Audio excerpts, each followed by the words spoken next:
Itag mo si Mrs. mo. Ha? Itag mo si Mrs. mo dun sa Facebook group. Ayan tinatrabaho ko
Hindi ka maputol na dito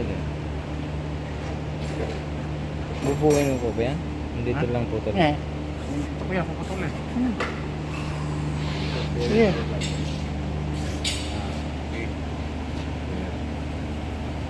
Ang hirap putol yun eh, nagbabago yun eh. Nagbabago.